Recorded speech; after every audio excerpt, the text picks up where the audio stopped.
கடகராசிக்காரவங்க எல்லாருக்குமே வேலை போயிருக்கா அல்லது ஊரை விட்டு வெளில போயிருக்காங்களா அப்படின்னாக்க அவங்களுக்கு ஒரு மாற்றம் இருக்குது. ஜாதகனுடைய தந்தை எப்படி இருப்பார்னா, தந்தைக்கு அமோகமாக பண வருவாய் நல்லா இருக்கும். குழந்தை இல்லைன்னு சொன்னாக்க சூரியன் மேலே குரு வரும்போது குழந்தை பாக்கியம். அதே மாதிரி எனக்கு ஒரு கல்வி தடைப்பட்டுருச்சு, நான் ஒரு கல்லூரியில் சேரணும், எனக்கு அந்த கல்லூரி கிடைக்குமா? நம்ம 4 ராசிகளில் புதன் யார் யாருக்கெல்லாம் இருக்கோ அவங்களுக்கு தாய்மாமனால் யோகங்கள் நன்மைகள் கிடைக்கும். என் பொண்ணு ஒழுங்காக படிப்பாளா, இல்லை பசங்களோட சுற்றுவாங்களா, இல்லை காதல் பயப்படுறதுக்கு வாய்ப்பு இருக்கா அப்படின்னு கேட்டாங்கன்னா இது. அதே மாதிரி திருமண விஷயங்கள் தடைகள் இருக்கவங்க திருமணத்துக்கான டக்குன்னு முயற்சி பண்ணணும். இப்படிலாம் பண்ணும்போது அவங்களுக்கு வெற்றிகள் கிடைக்கும்.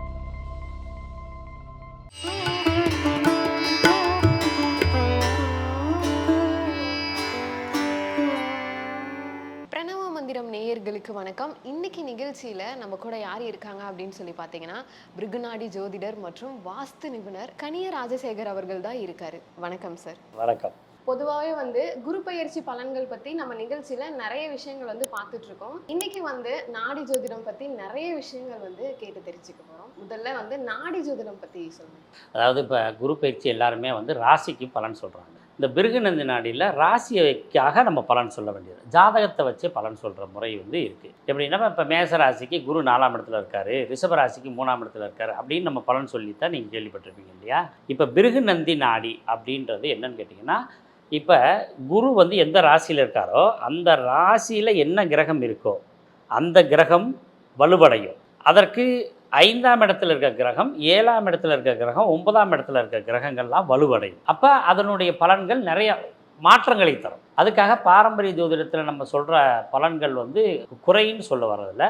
அந்த பலன்கள் நடந்தாலும் அதற்கு மேற்பட்ட பலன்கள் நடக்கும். இப்போ ஜென்ம குரு வனவாசம் சொல்கிறோம் கடகராசிக்கு. ஆனால் கடகராசிக்காரவங்க எல்லாருக்குமே வேலை போயிருக்கா அல்லது ஊரை விட்டு வெளில போயிருக்காங்களா அப்படின்னாக்க அவங்களுக்கு ஒரு மாற்றம் இருக்குது.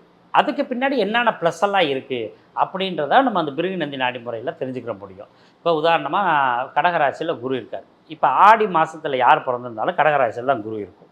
ஆடி மாதத்தில் சூரியன் இருப்பார். நம்ம விருச்சிக ராசியில் சூரியன் இருப்பார். பங்குனி மாதத்தில் சூரியன் மீனத்தில் இருப்பார். சூரியன் இருக்கிற ராசியில் இப்போ இந்த கோச்சார குரு இருக்கா இல்லையா, கடகராசியில் இருக்க குரு கடகராசியில் இருக்க சூரியனையும் தொடர்பு கொள்வார், விருச்சிக ராசியில் இருக்க சூரியனையும் தொடர்பு கொள்வார், மீன ராசியில் இருக்க சூரியனையும் தொடர்பு கொள்வார். அதாவது அவரோட பார்வை இந்த 3 ராசிகளுக்கும்.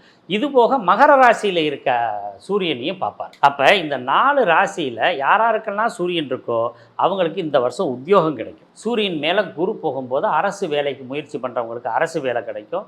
அதே மாதிரி இயற்கையாக சாதாரணமாக வேலைக்கு முயற்சி பண்ணுறாங்கல்ல அவங்களுக்கு உத்தியோகம் கிடைக்கும்.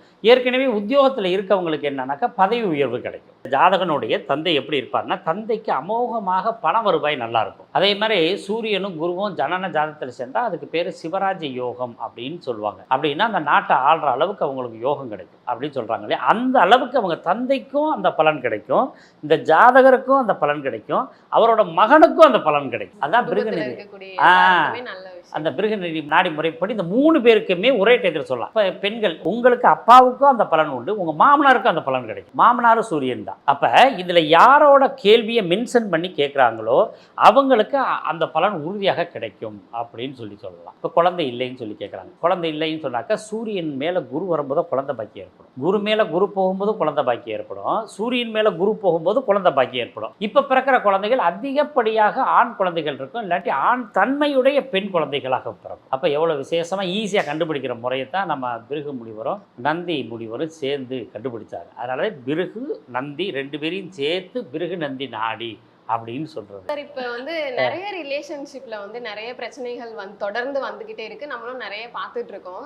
இதுக்கு ஏதாவது நல்ல பலன்கள் இது மூலியமா கிடைக்குமா? புதன் தான் புதிய நண்பர்கள் எல்லாத்தையுமே எடுத்துக்கிறது. நண்பர்கள் வட்டாரம் எல்லாமே புதன். அப்ப யாராருக்கு இந்த நண்பர்கள் கிடைப்பாங்க அப்படின்னு பார்த்தோம்னா, இப்போ நம்ம சொன்னோம் இல்லையா, கடகம், விருச்சிகம், மகரம், மீனம், இந்த 4 ராசியில் யாருக்கு புதன் இருக்கோ அவங்களுக்கு புதிய நண்பர்களால் அனுகூலம் உண்டு. அதே மாதிரி ஒருத்தவங்க படிக்காமல் இருக்காங்க, ஒழுங்காக படிக்கவே மாட்டாங்க, அரியர் நிறையா இருக்குது, இந்த வருஷத்தில் நான் பாஸ் பண்ணுவேனா அப்படின்னு கேட்டிங்கன்னா, இந்த 4 ராசிகளில் புதன் யாருக்கு இருக்கோ அவங்க இந்த வருடம் பரீட்சை எழுதுவாங்க, பாஸ் பண்ணியிருப்பாங்க. அதே மாதிரி எனக்கு ஒரு கல்வி தடைப்பட்டுருச்சு, நான் ஒரு கல்லூரியில் சேரணும், எனக்கு அந்த கல்லூரி கிடைக்குமா அப்படின்னு கேள்வி கேட்பாங்கல்ல. புதனை வந்து கோச்சார குரு பார்த்தான்னா அந்த கல்லூரியிலேயே சீட் கிடைக்கும். பார்க்கலைன்னா ரொம்ப சிரமப்பட்டு நமக்கு கொடுக்குற கல்லூரியில் போய் நம்ம படிக்க வேண்டிய சூழ்நிலைகள் வரும். அதே மாதிரி தாய் மாமனுக்கும் புதன் தான். தாய் மாமன் எப்படி இருப்பார் அப்படின்னு கேட்குறது வந்து புதனை வச்சு தான் கேள்வி வரும். நம்ம 4 ராசிகளில் புதன் யார் யாருக்கெல்லாம் இருக்கோ அவங்களுக்கு தாய்மாமனால் யோகங்கள் நன்மைகள் கிடைக்கும். இப்போ ஒரு அம்மா அப்பாவை வர்றாங்க, வந்து என் பொண்ணு வந்து ஒழுங்காக படிப்பாளா, இல்லை பசங்களோட சுற்றுவாங்களா,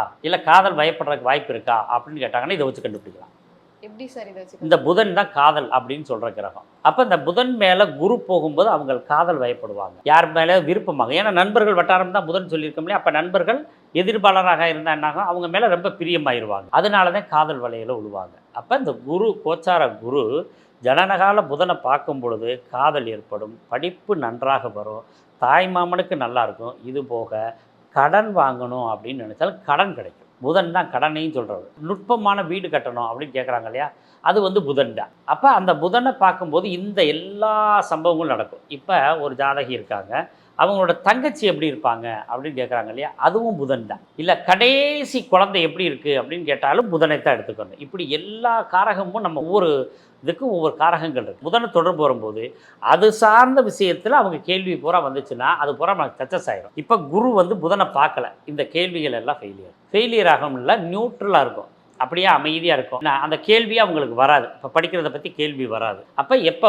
அந்த இது நல்ல பலமாகும். நிறைய பேர் வந்து மந்தமான நிலையிலே இருக்காங்களே சார், அதுக்கும் இதுதான் ரீசனா? ஆமாம், மந்தம் அப்படின்றது சனி. இப்போ சனி மேலே குரு போகும்போது அந்த மந்த நிலை மாறும். ஜனனகால சனியை குரு பார்க்கலைன்னா மந்தமாகவே இருப்பாங்க. அப்போ என்ன ஆகும், அப்படியே அவங்க படிக்கிறது எல்லாமே வீக் ஆகும். அதனால தான் இந்த ஜனனகால சனி மேலே கோச்சார குரு வரும்போது அவங்களுக்கு தொழில் பண்ணுற வாய்ப்பு கிடைக்கும்னு சொல்லுவாங்க. அப்போ தொழில் பண்ணோம்னா அந்த புத்திசாலித்தனம் வேணும் இல்லையா, அந்த புத்திசாலித்தனம் அப்போத்தான் அவங்களுக்கு பயங்கரமாக ஓப்பன் ஆகும். சனி சார்ந்த விஷயங்கள் எல்லாமே. சனி தான் குலதெய்வமே சொல்கிறது, சனியை வச்சு தான் சொந்த பந்தங்களை போகிற சொல்கிறது. அப்போ சனி மேலே கோச்சார குரு இப்போ யாராருக்கு கடகராசியில் சனி, விருச்சிகத்தில், மகரத்தில், மீனத்தில் யாராருக்கெல்லாம் ஜனனகால சனி இருக்காரோ அவங்க எல்லாருமே தொழில் பண்ணுறதுக்கு முயற்சி பண்ணலாம். அதே மாதிரி குலதெய்வம் சொல்கிறது இந்த சனியை வச்சு தான் சொல்கிறது. இந்த குலதெய்வ கோயில் தெரியாதவங்களுக்கு கண்டுபிடிக்கப்படும். ஏற்கனவே தெரிஞ்சவங்க கோயிலுக்கு போவாங்க. நிறைய பேர் நம்ம வந்து கேள்விப்பட்டிருப்போம், ஒருத்தருக்கு சனி இருக்கு அப்படின்னாலே வந்து அவங்களோட வாழ்க்கையவே புரட்டி போட்டுடும் அப்படின்ற மாதிரி.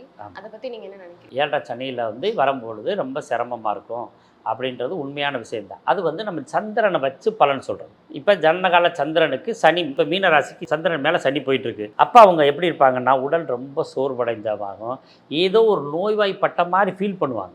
ஆனால் உண்மையிலேயே நோய் இருக்காது, அது மாதிரி ஃபீல் பண்ணாங்க. எனக்கு என்னமோ உடம்பெல்லாம் வலிக்கிற மாதிரியே இருக்குது, நான் வேலைக்கே போக மாட்டேன், எப்போ பார்த்தாலும் படுத்தே தூங்கலாம் போல் இன்ட்ரெஸ்ட்டாக இருப்பாங்க. அதுதான் ஜென்மச்சனியினுடைய தாக்கம். அப்போ என்னாக அந்த வந்து உடல் சுறுசுறுப்பாக்குறதுக்கு இந்த சனியவே குரு பார்த்தான்னா அந்த உடல் சுறுசுறுப்பாயிடும். இப்போ பாருங்கள், மீனராசிக்கு ஜென்மச்சனி தான், ஆனால் இப்போ அந்த மீனராசியை குரு பார்க்குறாரு, சந்திரனையும் பார்க்குறாரு, அதை கோச்சார சனியையும் பார்க்கும்போது என்னாகும், இந்த மீனராசிக்காரங்கள்லாம் நல்லா ஃப்ரீடமாக இருக்க மாதிரி இப்போ உணர்வாங்க. அப்போ இந்த காலகட்டத்திலே அவங்க வேலை வாய்ப்பு தேடணும். அதே மாதிரி திருமண விஷயங்கள் தடைகள் இருக்கவங்க திருமணத்துக்கான டக்குன்னு முயற்சி பண்ணணும். இப்படிலாம் பண்ணும்போது அவங்களுக்கு வெற்றிகள் கிடைக்கும். புதுசாக இப்போ தான் நான் தொழில் தொடங்க போகிறேன் அப்படின்ற மாதிரி நிறைய பேர் இப்போ இருக்காங்க இல்லையா, ஸோ அவங்களுக்கு நீங்கள் என்ன சொல்கிறீங்க, அவங்களுக்கு இது எப்படி இருக்குது? இப்போ சனி தான் தொழில் காரகன்னு பேர்.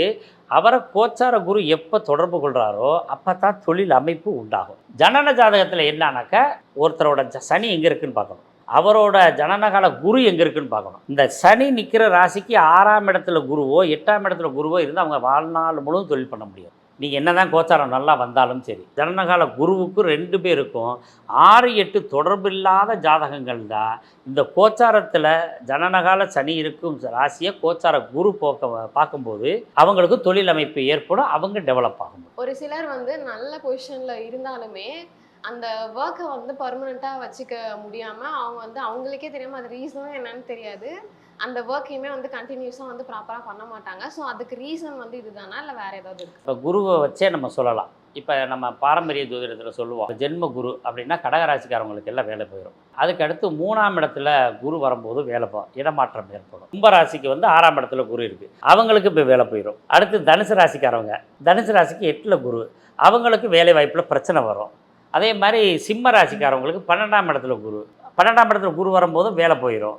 அதே மாதிரி துளாராசிக்கு 10ல் குரு, 10ல் குருவை இருந்தால் பதவி பறி போயிடும் அப்படின்னு சொல்லுவாங்க. அப்போ இந்த மாதிரி பலகீனமான இடத்துல கோச்சர குரு வரும்போது அவங்களுக்கு வேலை போயிடும். ஆனால் நம்ம நாடி முறையில் எப்படின்னு பார்த்தீங்கன்னா, இந்த குரு வந்து அவங்க சனி இருக்கு இல்லையா, சனிக்கு 6ஆம் ராசியிலையோ 8ஆம் ராசி ஜனனகால சனி, இப்போ கும்பத்தில் அவங்களுக்கு சனி இருக்குது, அவர் ராசிக்கு 6ஆம் ராசியில் தான் இன்றைக்கி கோச்சார குரு இருக்குது, இவங்களுக்கு தான் பிரச்சனை இருக்கும். இப்போ தனுசு ராசியில் சனி இருக்குது, அவரோட ராசிக்கு 8ஆவது ராசியில் குரு இருக்குது, இப்போ இவங்களுக்கு வேலை வாய்ப்பில் பிரச்சனை இருக்குது. அதே மாதிரி சிம்ம ராசியில் சனி இருப்பாங்க. கிட்டத்தட்ட 1980 81 பிறந்தவங்கலாம் இப்போ பாருங்கள் வேலை பிரச்சனை வரும். 2003 2004 இருந்தவங்களுக்கு எல்லாமே ஏற்கனவே வேலை கிடைச்சிருக்கும். வேலை கிடைச்ச வெளியே விட்டு போட்டு இப்போ சுற்றி திரிவாங்க பாருங்கள். ரைட்டா? ஆமாம். ஏன்னு கேட்டிங்கன்னா மிதுனத்தில் அவங்களுக்கு சனி இருந்துச்சு, அதில் தான் குரு இருந்தார். அப்போ குரு வந்து வேலையை கொடுத்தாரு. அந்த குரு பயிற்சியானோடனே வேலையை விட்டுப்பட்டு இவனு பயிற்சி ஆகிட்டான். இப்போ யாராருக்கெல்லாம் வேலை கிடைக்குது அப்படின்னு பார்த்தீங்கன்னா 2004 6ஆம் மாதத்துக்கு மேலே 2005 2006 2007 பிறந்த எல்லாருக்கும் இந்த வருஷத்தில் வேலை கிடைக்கும். ஏன்னா அவங்களுக்கு வந்து எங்கே இருக்கார், கடகத்தில் சனி இருக்கார். இப்போ அது மேலே குரு வருதா, அப்போ ஜனனகால சனியை கோச்சார குரு எப்போ தொடர்பு கொள்கிறாரோ முதல் சம்பளம் அவர் தான் வாங்கி கொடுப்பார். அப்போ இந்த இதை அப்படியே பத்திரப்படுத்தி வச்சுக்கணும். எனக்கு இந்த வேலை பிடிக்கல அப்படின்னு போயிடக்கூடாது. கொஞ்ச நாள் வேலையில் இருந்து ஒரு அனுபவப்பட்டு அப்புறமா வேலையை மாற்றினாங்கன்னா சரியாயிடும். இதுக்கு உதாரணம் இப்போ 2002 2003 இருக்கவங்க எல்லாருமே வேலையை குரு பகவான் கொடுத்தாரு, அதை விட்டு போட்டு இப்போ வேலைக்கு அலைஞ்சிக்கிட்டு இருக்காங்க. கரெக்டு தானே? ரைட்டு. நானே நிறைய பேரை பார்த்துருக்கேன் இந்த கேள்வி. ஆமாம். நாடி ஜோதிடம் பற்றி மக்கள் தெரிஞ்சுக்க வேண்டிய இந்த ஒரு உண்மைனா நீங்கள் எதை சொல்வீங்க? இல்லை, நாடி ஜோதிடத்தில் எளிமையாக சொல்லலாம். ஒரு ஜாதகம் பார்க்க வர்றாங்க, அவங்க தொழில் நல்லா இருக்கா இல்லையா அப்படின்றதுக்கு நம்ம என்ன பண்ணுவோம், பாரம்பரியத்தில் நிறைய சிரமப்பட்டு பார்க்கணும். 2ஆம் இடம் 10ஆம் இடம் 11ஆம் இடம் இவங்க 3 பேர் வலுப்பெற்று 12ஆம் இடம் வலு குறைவாக இருக்கணும். அப்புறம் அந்த திசாபத்தி நடக்கணும். இவ்வளவு சிரமப்பட்டு நம்ம இதில் பார்க்கணும். ஆனால் நாடியில் அப்படி இல்லை. குருவும் சனியும் அவங்க ஜாதகத்தில் ஏதேனும் ஒரு வகையில் தொடர்பு இருந்தால் அவங்க பிஸ்னஸ் பண்ணுவாங்க. இப்போ பிஸ்னஸ் எத்தனாம் தேதி போகணும்னு கூட நம்ம நாடியில் எடுக்க முடியும். 1980 81 பிறந்தவங்க எல்லாம் இருக்காங்க இல்லையா, அவங்கெல்லாம் நிறைய பேர் தொழிலை விட்டுட்டு இன்றைக்கி தொழிலை பூட்டிட்டு வேலைக்கு போயிட்டுருப்பாங்க. ஆமாம். ஏன்னு கேட்டிங்கன்னா அங்கே சிம்ம ராசியில் அவங்களுக்கு சனி இருக்கும். இந்த சனி மேலே கோச்சார கேது போகும்போது தொழில் போயிடும். இப்படி இலகுவாக கண்டுபிடிக்கலாம். இப்போ ஒருத்தரோட திருமண வாழ்க்கை எப்படி இருக்குன்னு கேட்குறாங்கன்னு வச்சுக்கோங்க. அவங்களுடைய குரு எங்கே இருக்காருன்னு பார்க்கணும், சுக்கிரன் எங்கே இருக்காருன்னு பார்க்கணும். இந்த குருவுக்கு சுக்கிரன் 6 8 இப்படி இருந்துச்சுன்னா அவங்க திருமண வாழ்க்கை ஃபெயிலியர் ஆகிடும். ரொம்ப இலகுவாக திருமண வாழ்க்கை நல்லா இருக்கா இல்லையான்னு பார்க்குறதுக்கு குருவும் சுக்கிரனும் இந்த 6 8 இல்லாமல் மற்ற இடங்களில் இருந்தாங்கன்னா திருமண வாழ்க்கை நல்லாயிருக்கும். இதில் திரிகோணத்தில் குருவுக்கு சுக்கிரன் திரிகோணத்தில் இருந்தால் ரொம்ப பிரமாதமாக இருக்கும். இதில் குருவும் சுக்கிரனும் சேர்ந்துருந்தால் அது மூடம்னு ஒன்று இருக்குது. அப்படின்னா குரு நிற்கிற டிகிரியிலே பக்கத்தில் 3.20 டிகிரிக்குள்ளே வந்து சுக்கிரன் இருக்கக்கூடாது.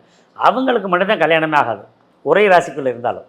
இதே திருமணம் ஆனதுக்கு அப்புறமா ஒரு குடும்பத்துல பிரச்சனைகள் வருதுன்னா அது எப்படி சார் கண்டுபிடிக்கிறது? பெண்ணோட ஜாதத்தில் சுக்கிரன் கெடக்கூடாது, ஆணோட ஜாதத்தில் குரு கெடக்கூடாது. இப்படி கெடாமல் இருந்தால் தான் அவங்க திருமண வாழ்க்கை நல்லாயிருக்கும். இப்போ நிறைய பேருக்கு நீங்கள் மகர ராசியில் குரு இருக்க பார்த்துருக்கீங்களா? பேசியே மொட்டாட்டி வரட்டி விட்டுருவேன். அதே மாதிரி பெண்களோட ஜாதத்துலையும் பாருங்கள், குரு அதிலேயே இருப்பார். அந்த பெண்ணும் வீட்டுக்காரனை பேசியே ஓடி போயிடுவேன் வீட்டுக்காரன். ஏன்னா குரு கெட்டு போயிடுது. கண்ணியில் சுக்கிரன் இருக்க பெண்களோட அதில் எப்போ பார்த்தாலும் விரக்தியிலே இருப்பாங்க. ஏன்னா பெண்ணுன்னா சுக்கிரன், அவர் போய் நீச்சமாகக்கூடாது. அப்போ நீசமாகும்போது என்னாகுது, அவங்க தன்னை இழந்துடுற மாதிரி அவங்க எப்போதுமே அவங்களுடைய ஆக்டிவிட்டீஸ் இருக்கும். அப்போ ஒரு கிரகம் வலுவடைஞ்சிருந்துச்சுன்னா அந்த கிரகத்தினுடைய காரகத்தன்மையை முழுசாக அந்த ஜாதகி பெற முடியும். இதைத்தான் நம்ம நாடியில் ஈஸியாக நம்ம கண்டுபிடிக்கிற. நாடி ஜோதிடம் வந்து ரொம்ப எளிமையாக பார்க்கக்கூடியதுன்னு வச்சுக்கோங்களேன். நாடி ஜோதிடம் பற்றி நிறைய விஷயங்கள் எங்கள் கூட ஷேர் பண்ணிக்கிட்டதுக்கு ரொம்ப நன்றி சார். நன்றி, வாழ்த்துக்கள்.